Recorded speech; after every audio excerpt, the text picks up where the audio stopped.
it started rough, but we were doubling every month. It was like $80 and it's 160, 320. We're like, oh my gosh, we Law of are compounding going numbers. to get big fast. Yeah. Hello and welcome to an episode of Major League, the podcast for aspiring entrepreneurs.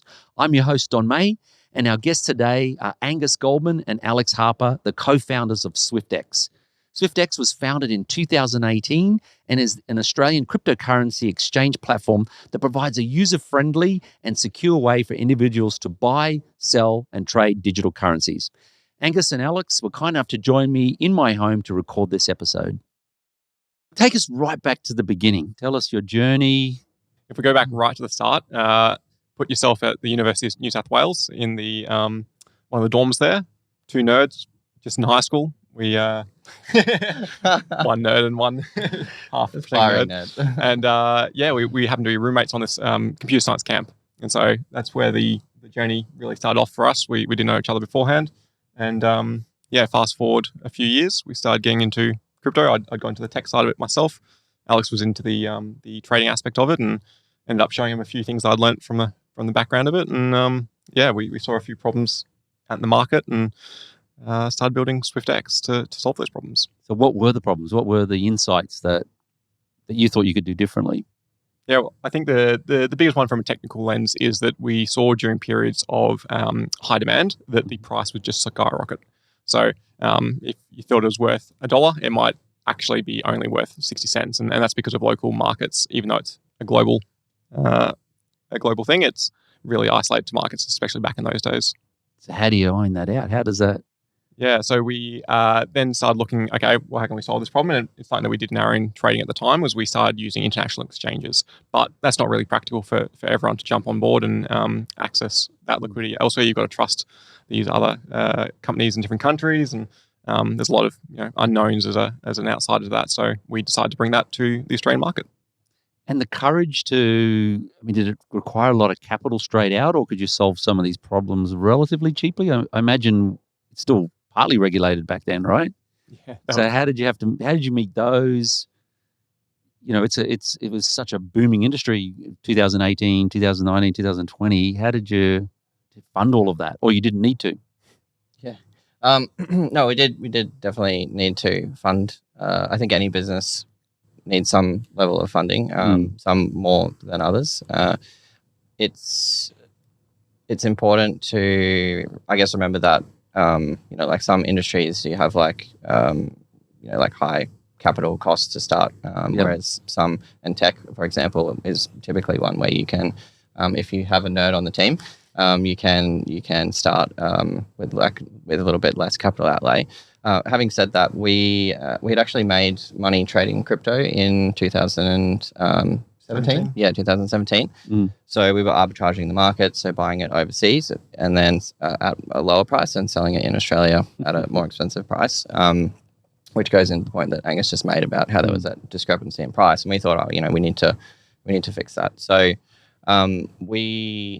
I guess, eventually those prices equalized. We'd had, a couple $100,000 of savings each, which we'd managed to collect from that process. And we kind of sat there and thought, well, we could go and buy a house and put down a deposit and continue in our everyday jobs, or we can take a risk here and try and solve this problem that we can see, for all Australians. And it's not just the pricing problem, but also, there was no apps with mobile accessibility. There was no easy way to like KYC and verify quickly and automatically. There was just like a lack of products and services for this industry because it's a new industry. And so, that's when we thought, well, let's do it. Let's move in together and start the business. And so just your own capital initially, got a product launched with your own capital, or did you still need proof of concept and then get somebody else to put something in? Yeah, so it was fully bootstrapped, so just our own capital that we had from the earnings there.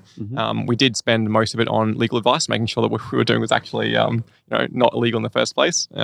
To 20-something-year-olds trying to go out there, we were just like, we'd better make sure that this is something that we can actually do. And we just put all of our own time, obviously, invested into it. And spent a year building out the platform, building out relations, understanding the ecosystem as well from that legal sense, and connections in with other parties like that, and from there launched the product. That was Angus's one-liner to me, basically, when I approached him and said, "Hey, I've got this idea. Why don't we build this exchange together?" After we'd been doing all the trading, and my background is entrepreneurial, so I've built a few businesses, failed in a few businesses, learned a lot of things along the way. And Angus sort of just said to me, "Well, if you can convince me that it's a fully legal thing to do, then I'm on board." And so that's when we went to the lawyers. It was a very misunderstood industry back then, and it's been great to see the impact that Swyftx has been able to have over the last 6 years now since we launched the platform in educating everyday Australians on like what cryptocurrency is, as well as supporting regulatory change across Australia and working, submitting with the Treasury consultation. We submitted a paper there to sort of explain how we see the industry going forward with consumer protection in mind around custody and all these sort of things. So it's been really unexpected journey that we went on in terms of let's build this thing where people can buy Bitcoin, all the way through to we're helping shape the future financial laws in Australia. Yeah. And employee number one, what was their role? How did you start to expand? What happened next from that first phase? Employee number one was maybe employee number three. You guys are 1 and 2, so yeah. Well, we weren't drawing a wage, so does it count? No. Pretty standard. But employee number one was actually a customer on. So Angus was and still is primarily the tech guy, and my job was sort of everything else. So that included sales, marketing, customer support, legal, compliance. Finance, you name it. Like I was the guy. Yep. And Angus over here was building the ship and keeping it running. And so I was on the live chat one night, just chatting away, and Tommy comes along, and he's like, "Oh, I love what you're doing, and it's just so great. Like, you guys hiring?" And we're sort of like, "Well, we can't really afford to hire anyone, so no." And he was just like, "Well, bugger it.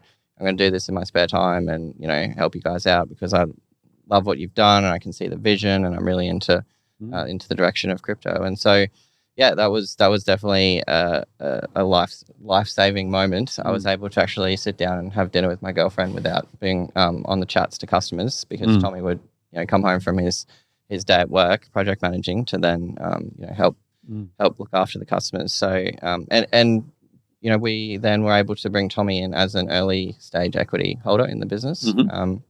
Along with a few of our other early employees, were able to participate in the early stage startup options concessions. Yep.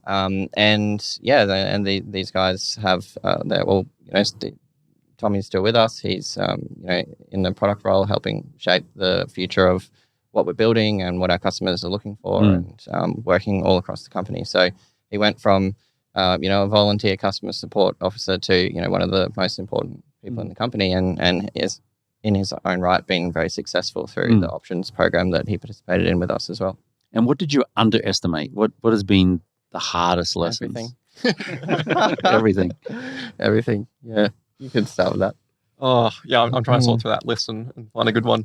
I think one aspect of it is underestimating the natural growth that we went through and the demands that growth demanded of us, in terms of tech capacity, in terms of scaling out our customer support team, in terms of finance and tracking all that kind of jazz. It was just this monumental growth. And as we were talking about before, how being bootstrapped, there was no ability to invest in that prior to having the revenue come through the door. And so you had to be running at the same time as crawling, which was, you were also building the stairs at the same time. It was just kind of everything going on at once. Yep. Yeah. That's a common story. And so the sleepless nights, what were some of the I suppose, crises that happen in those early phases? That's a very traumatic question to be asking. I think actually probably the most traumatic experience I had was prior to Swyftx. I don't know if you want. Yeah, why don't we go? That's you already said you're a serial entrepreneur. So what had you already worked on, and what had worked and hadn't worked? What did you learn? Yeah. I think what don't you learn? I think is really it's definitely a trial by fire. And every mistake is a lesson, and every failure is a leap forward for the next thing. Really, is the way that you need to look at it, because failure is part of entrepreneurship, as I'm sure everyone who has or will experience at some point. But I have, I guess, always been entrepreneurial from some of the earliest memories that I can recall. Like picking eggs from the chickens and selling them to the neighbors, and collecting vegetables out of the garden and charging my grandparents to draw pictures of them, which were obviously terrible pictures. But, I've just always had this build and save and kind of mindset. And anyway, so I did lawn mowing, I did IT support, I sold fruit juice at the local markets. I taught myself to code. I dropped out of high school and taught myself to code. So I was like, to my point earlier, tech seems to be like a big scalable way with like a lower cost to entry point. So you didn't go to college at all, or university? No. Okay. No.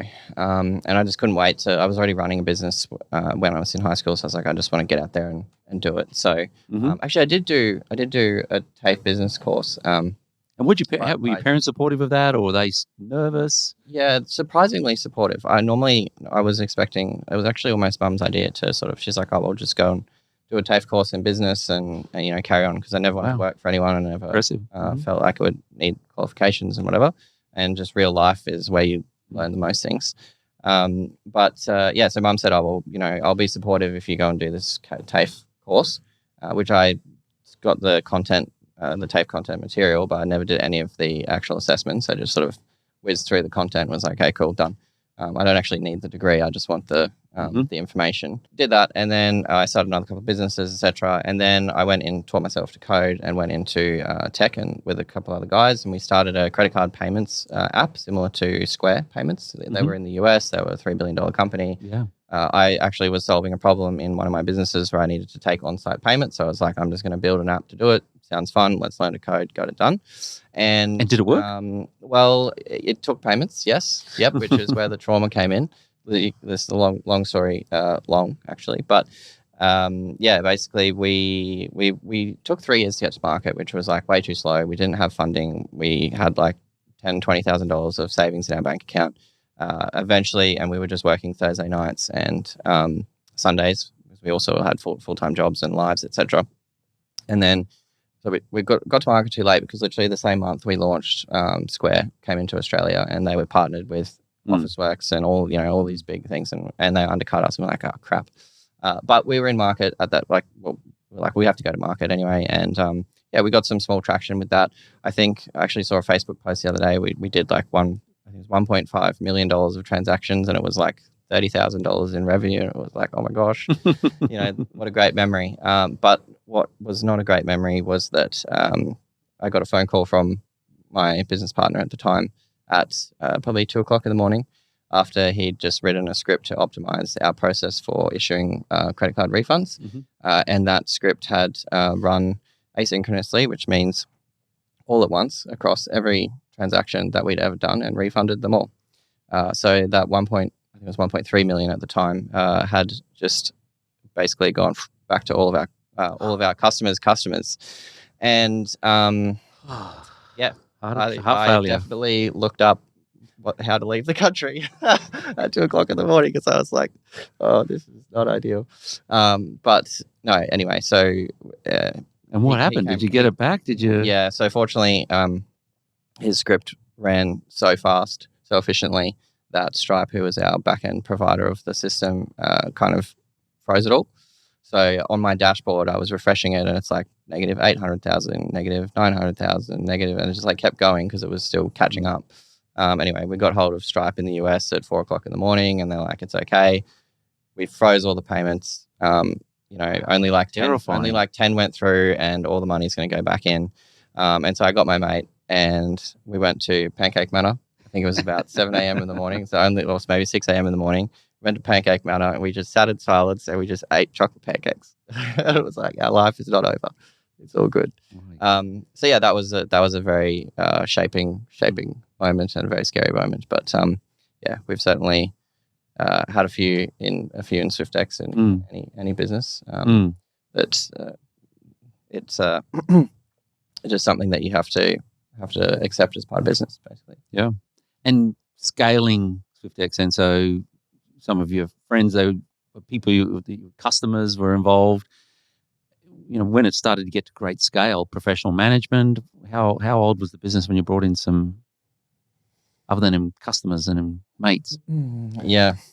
I mean, like it was within the first 12 or 18 months of being live and trading. Like one of the strategies that we employed and in hindsight paid off really well was not getting full-time professional people in, but getting them in on a part-time contract style basis. And we probably had 4 or 5 across different areas like finance and across like people and culture, those kind of areas, and had them on a part-time basis. Couldn't afford them full-time, of course.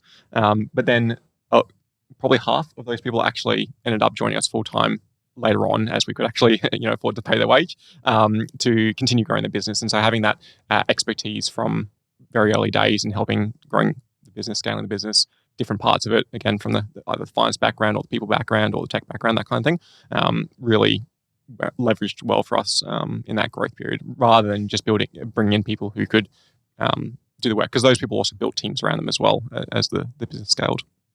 And to be fair, that's been one of the hardest things to do, though, as well, is to get it right. Like from your executive team and your executive makeup and leadership, etc. At the top is so important, and we definitely got it wrong before. And we've obviously been through a bit of a journey and rebuilt the business, and we've Jason is now appointed as CEO as of earlier this year, and he's sort of built up a new team as well off a lot of the learnings that we've had previously. And I think Jason has been like a pivotal mentor to us, well and truly beyond when he worked at Swyftx. So I met Jason when I was doing the founder to CEO school, which is actually a really interesting thing to consider, that when you start as a founder, it's an entirely different set of skill sets and what you actually need when that CEO title actually really means CEO. And that was like a really, really valuable experience to go through that school. And then I met a few people, like Jason being one of them, and Steve Baxter from like the investment community.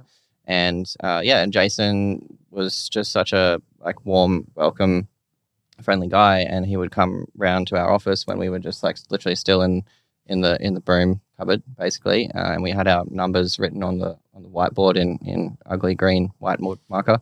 And he's like, "Oh, you guys are doing a really great job. Keep it up." And then we go to coffee, and I remember him giving me some advice about objective setting and OKRs and that sort of thing. And like he was just always really like a supporter of the business from before it was even remotely anything.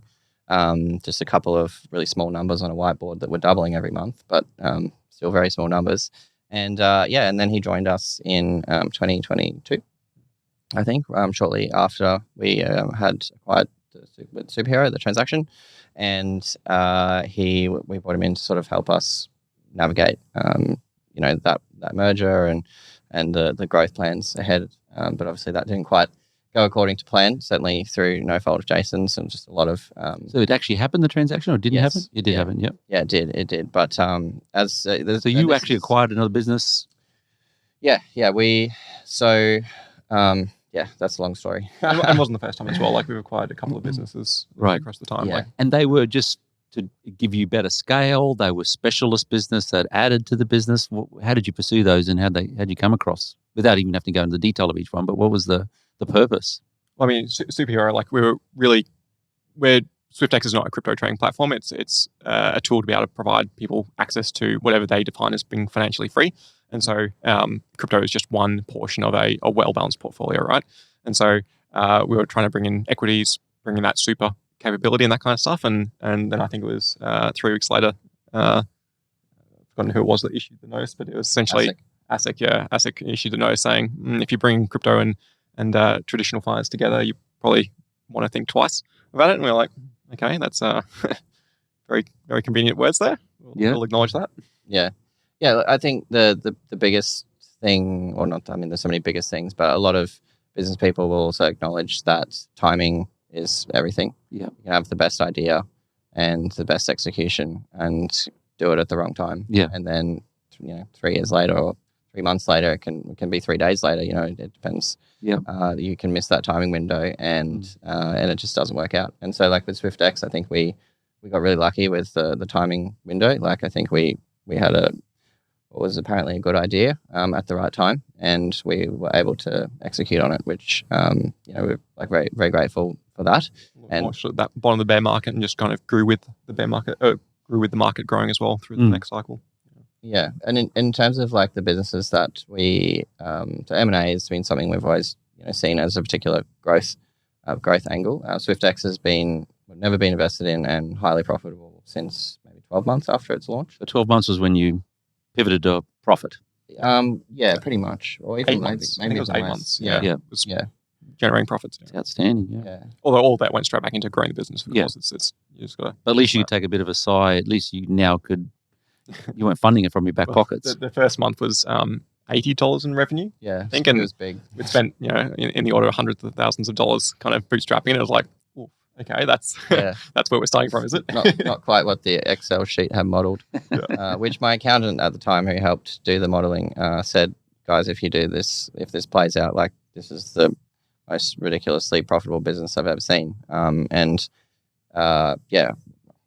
Somehow it actually ended up even being like 10 times bigger than what that spreadsheet had actually predicted. But congratulations. It started rough. But we were doubling every month. It was like $80, and it's 160, 320. We're like, oh my gosh, we law of compounding numbers. To get big fast. Yeah. But yeah, I think, and that's when we did the maths. That it was like about 8 months, and I think we pretty much got there, which was good. But yeah, we have just effectively previously in the M&A strategy, because the point that I was making there was that we had spare cash on our balance sheet because we're profitable, and so you can invest that money back then at 2% or less, or reinvest it back into your own business, and theoretically you should be able to have returns magnitudes greater than that. So I just think to add with that as well, like we couldn't deploy the capital fast enough. Like we were trying to build internally, like getting bums on seat, that kind of thing, just couldn't be done. So and was being in Brisbane a benefit or a disadvantage to building something like this?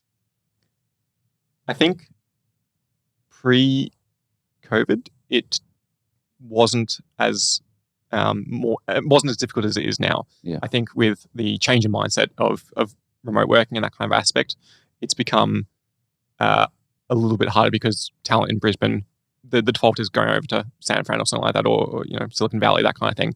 It's not necessarily looking locally, and so attracting that excellent talent back here can be a challenge, particularly with a more global and remote friendly workspace.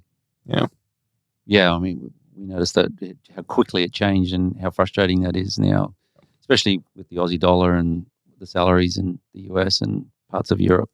Exactly, and even like compare Sydney and Melbourne to Brisbane. Like Brisbane is a very small city. It's an amazing city, love it, but it is very small, just even on the scale of things. So yeah.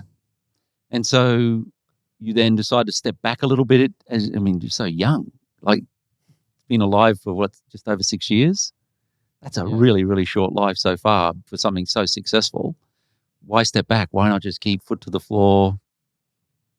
Well, Angus certainly hasn't stepped back, but I'll speak to my experience. I think I'm certainly, I'm still very involved in the business from a strategy perspective, and I meet with Jason, our CEO, regularly, and attend all of the board meetings and the executive retreats and that sort of thing. So I'm still involved in the business from a visionary and entrepreneurial perspective, and that's what I identified was where my strengths lie. And so we just looked for someone, like the business grew or outgrew my experience, my capabilities, and also my passion, I guess, which is building and being amongst the detail and solving specific problems and innovating. And as a business gets bigger, you have more processes, more people, more interactions with, it becomes a more external facing role, being the CEO of a company, especially in the industry we're in, and the shall we say the development the industry is going through. Like there's a lot of external stakeholder management and work that's required.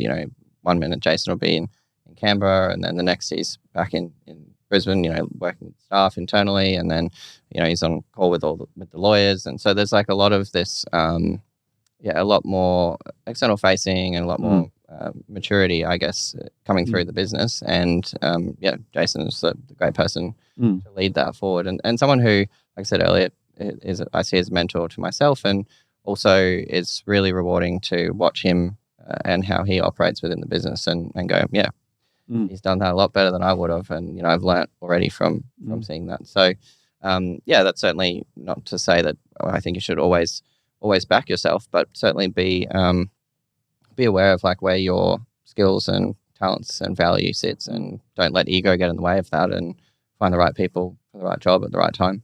And is Swyftx impacted by the volatility? Is that a benefit, a disadvantage? Do you go up and down with what's happening with the different coins, cryptos? Yeah, like there's definitely a strong correlation with the volatility there. People are, they're accessing an investment class. So when there's price action, there's usually a response to that. And, the main source of our revenue is based on like a clip on the tray fee. Transaction. So, yeah, exactly. So it's definitely highly correlated. And that's something that we're working on in the business now to bring in. I think in the next few months, we'll be launching a second product line, revenue line, and then there might be a third one even coming out maybe a year down the track. We've got a few things in the pipeline there. Yeah. And is this still coming from the both of you, or are there now other executives in the business that are dreaming up these other new income streams? Yeah, well, that's the best part. It's not having to come through us. Like, so we've set the tone of the company, the vision, the mission, What is the vision and the mission? Can you share? I think everything at Swyftx is never just been Angus and I. It's always been it's always been a team. It's always been inclusive, even from the very early days.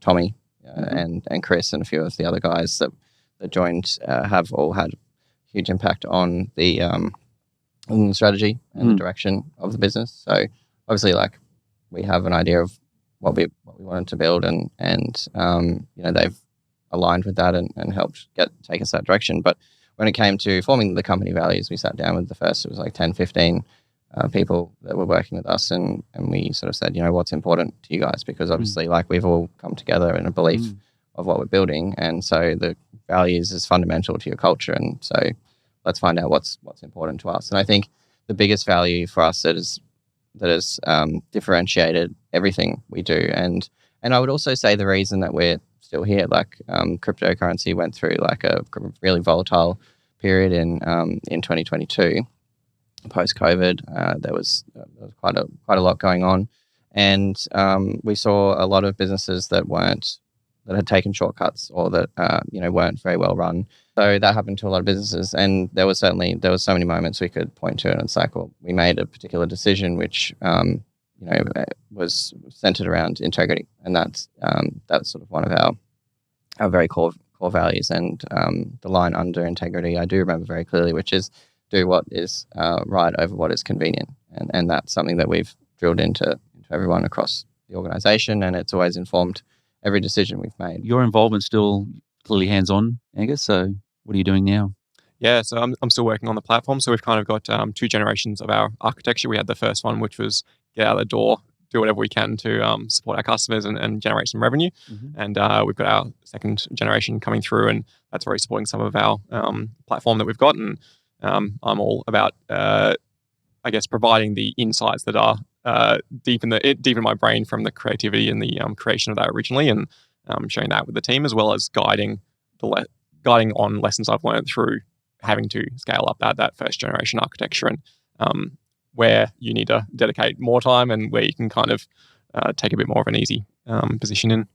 And you see yourself staying full time for continue to drive the business? I think my partner will have something to say if I say that for a very long time. But most definitely, like for me, the most times in investments, you can perhaps cough up some cash and support the investment that way. And when I mean investment, I mean not necessarily just from a wealth perspective, but just from having a difference perspective as well.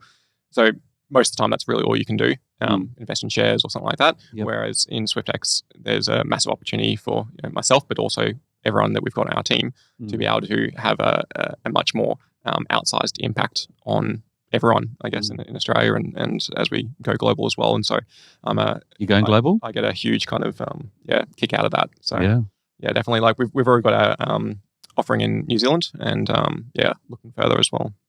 Congratulations. And is there an exit plan, or does it just you stay stakeholders and it just keeps going, keeps reinventing itself?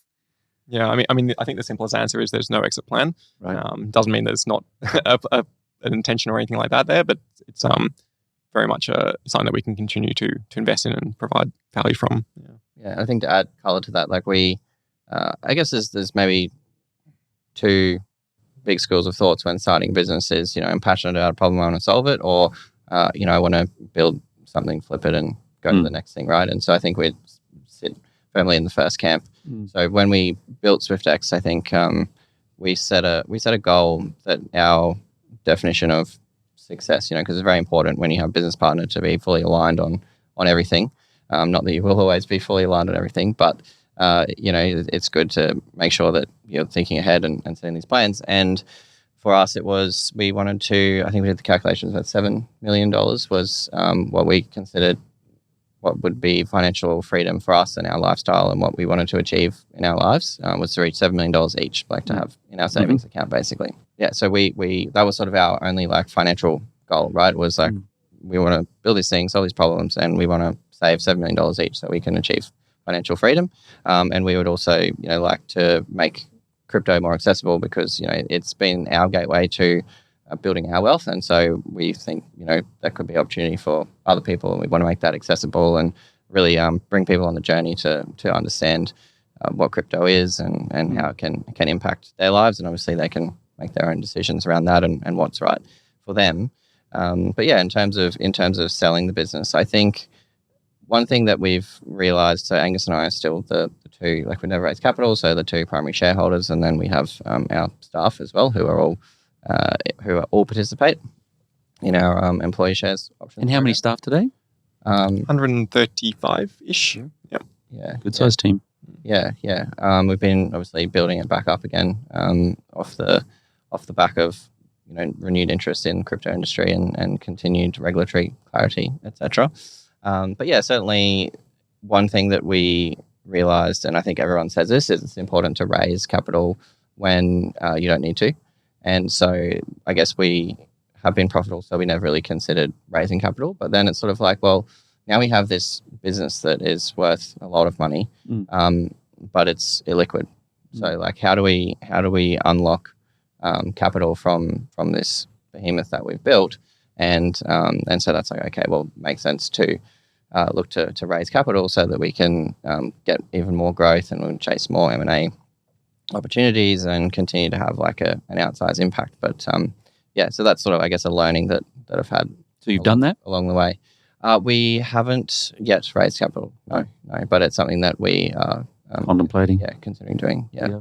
And I think for young entrepreneurs too, you mentioned OKRs. I'm a big fan of OKRs. It's not in everybody's culture. I talk to a lot of people and they go, what are they? Yeah. Has it been transformational to have OKRs in the business, or is it just a tool? How do you think about it? And maybe explain what OKRs are. Yeah. All right. I mean, so OKRs, conceptually, you've got an objective and you've got key results. And so essentially key results are tangible goals or outcomes that you can get to that you have preconsidered to get yourself close towards that objective, right? I think the biggest value that... And how often are they measured? So we do ours 3 monthly with KRs, but we run the objectives much longer. So a 3-month KR, but a much longer objective. And how many KRs typically in a quarter? This is a contentious point. At one point, we had something on the order of something like enormous, like 30 or something like that. Okay. And currently we're at around 8, I think, roughly. Yep.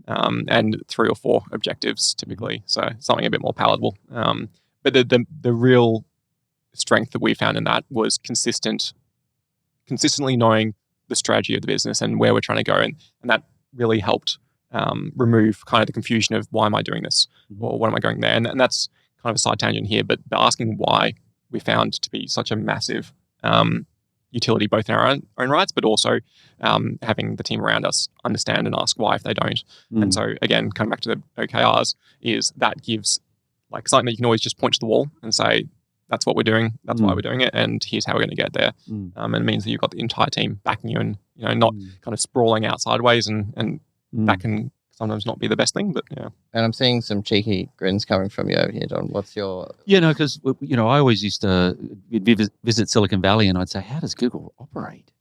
Who's running Google? How are they running Google? Because it just seems so many ideas, so many divisions. And that's when, we were taught OKRs. And when you're a large, already semi-mature culture, it's an interesting thing to bring in because it's like, oh, here's another management idea. How long will this one last?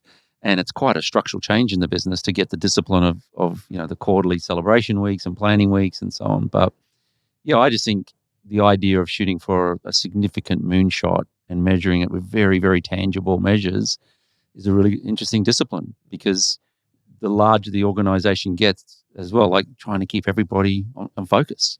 Because teams start, unknowing to leadership, teams are doing a lot of different things that may be great or maybe not great. And you're not corralling that energy behind big things and moving the business forward. And I think that's, originally reading the original books and then getting in some coaches. It's not something in a new organization, how brilliant that you did it so early, because you get that discipline straight away. For an older business, it's definitely a challenge to bring it through the organization and get everyone to buy in on it. Because the other thing about culture is too, we all learn at school that everything's got to be green.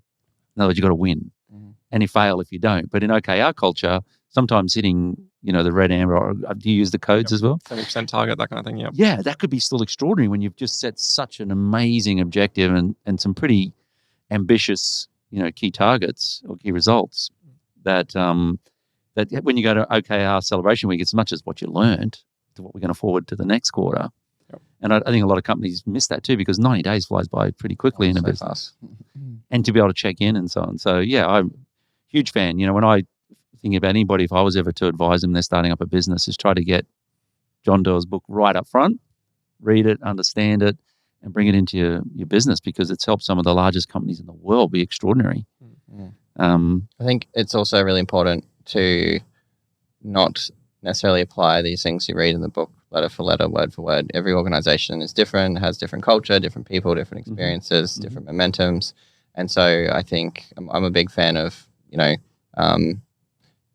taking the nuggets that feel and look right, obviously don't completely redraw the whole framework, but, definitely go what's right for my business and my organization. And I think, the other challenge that we've had as a business, very similar, is around sort of sprints for like engineering teams. Like if you're familiar with tech companies, they typically put their engineering teams in sprints every 2 weeks where they sort of have a planning and delivery cycle. And that, along with OKRs, has been something that's just constantly been evolving in the organization. Like, the way we did OKRs at the start is different to the way we do them now. The way we used to do sprints and manage the teams is the way it is different to how we do them now. And you just have to make sure that you shift and adjust your approach as the organization requires. And like overlaying growth or that kind of thing on top of that just blows out of the water in terms of how much attention you need to put on keeping your processes up to date, fit for purpose for the size of the team there. Like, if it's 5 of you in a room closet or something like that, you don't need so much structure and that kind of thing. But when you've got that team spanning out like 30 or 40 in our engineering team now, you do need to start putting those layers on top. And in the past, we've had up to 80 or 90 in the engineering team, and that's obviously demanded different structures around that as well to keep everyone going towards that common objective. Yeah, I think founders come in all shapes and sizes and all sorts of personalities. And it's about the ownership, right? It's like that you really believe it, you really adapt it in your way, not just this sort of personality. You're trying to bring that personality, and it's a contradiction to what your personality, and it won't work, and you can't own it. So, like you're saying, as you're getting bigger and bigger, the founder's mentality driving that you've built, how do you maintain that? And OKRs is a piece of it. It's not the whole story, but it's a piece of it. So, yeah. And it's important to bring it like bottom up as well, not just top down. Yep. So that's a really great framework to bring those conversations to light and make sure that everyone contributes. I remember I saw something on LinkedIn. I very rarely use LinkedIn, but I saw this thing on one time. Long story short, it was sort of about this exact point of making sure that you're taking everybody's feedback in, but they had a conveyor belt and they had a thing of making toothpaste, and They kept the quality control was a problem. So, the boxes kept going out empty. Some of the boxes were empty. And so they got this new fancy machine and did all this weighing and stuff to make sure the boxes had the right amount of toothpaste. And then when it had the wrong amount, it would freeze the construction line and then the bloke would have to come over and fix it, right? And they spent millions of dollars on this. And then eventually, basically what happened was it was like, wow, this is working better than we thought it was. Let's go find out why. And it turns out, the guy in the factory floor had just set up a fan to blow the empty cardboard boxes off the conveyor belt because he was sick of coming over and resuming the button, right? So the executives had this big idea that actually was completely impractical, and the guy out the floor actually working on the production line was able to solve it with a $10 fan. So you get these. Yeah. It just was a great way to articulate the importance of like different perspectives and making sure that you got diversity of thought in your strategy as well. From where you started to where you are now, did you ever think you'd be here in such a short period of time? Or did it even take you longer knowing your ambitions? If you remove the in such a short amount of time, even from that question, I think the answer is a clear no. Like, absolutely not at all what we were expecting or even anticipating to get to. It was really can we improve this thing? And it's just kind of had legs of its own, and we've been there to support it and grow along the way. So back to Alex's original point around why we even started it, it's not there to grow and make it big. It's to provide something for people to be able to get utility out of. And it's been amazing to see that reflection in our customer base growth and revenue growth and that kind of stuff, to see that it is in fact making that change. Yeah. I think something that Angus and I are both really proud of is that although the business started with just the two of us and grew at its peak to, I think, around 350 staff across 5 or 6 offices globally, then back down again and then back up. It's been a huge journey, huge change, lots of different people along the way. But I think we can still really proudly say that Swyftx and the people that are there and the culture that we've built is still exactly the same as it was when we were very, very close to the same as it was when we were, a couple of people in a broom cupboard. Yeah. And so it's been really challenging, but also really rewarding from a cultural perspective to see that those values and everyone who's been along on the journey has sort of upheld, what we set out to do. 3 points you would tell your advice for an entrepreneur who's sitting there, they've got their idea, but they don't want to jump off the fence. They're still working in a company, or, what would be your advice? One of the questions that we often get asked is like, how did you end up like succeeding, like that kind of thing? And it's such a difficult question to answer because there's really nothing that helps there. But I think what increases your chances for success is putting yourself in those positions where you are exposed to it, where you can see those opportunities, the gaps that might be available for you to enter into the market, that kind of thing. And so the biggest piece of advice that I think I'd continue to give myself, as well as would give other people, is to make sure that you're putting yourself in a position where you are exposed to opportunities so that you can seize it. Like building Swyftx, there's no doubt that there was a strong amount of luck, in there, right place, right time, right people, the ideas, the execution. And so you've got to be there to be in it, I guess. Well said. Yeah. Another piece of advice? Oh, where do you start? This is a question. I love and hate this question of, like what advice would you give someone doing it again? Because I am doing it again. And so I'm sitting there going, what advice would I give myself right now? And it is definitely so important to just like keep trying. Like if you fail, do it again, because every time you fail, you learn. And then when you eventually make it, which you will, so never doubt yourself, the success and the journey you go on, you learn even so much more.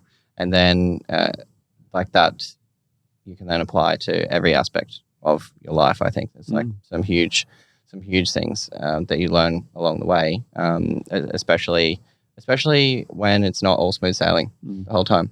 So we had a bit of a running joke that we were going through a character building year back in 2022, and that changed me as a person, and that really created like a lot of resilience. And I think now I almost have no fear of failure at all, full stop, because it's like, that you put your head head to it and you have a great team around you, no matter how big the problem is, just focus on, or no matter how many problems you have or how big they are, just surround yourself with the right people, the right team, and buy yourself time. Basically, was one of the biggest pieces of advice I received in business. Was look at your top 5 biggest problems or challenges that might kill you, and focus on the biggest one, because the other 4 don't matter if the number 1 kills you, right? So buy yourself time and prioritize your challenges and issues, which there will always be in business. Yep. And and you'll be able to achieve anything. Basically, just come out the other side stronger and better and more experienced the next time. Well, congratulations! It's an incredible story, and I'll be watching from the sidelines on how this continues to grow and whatever happens next. So, thanks for coming to my home and talking to me. That's awesome. Appreciate it. Thank you. Yeah, thanks for having us.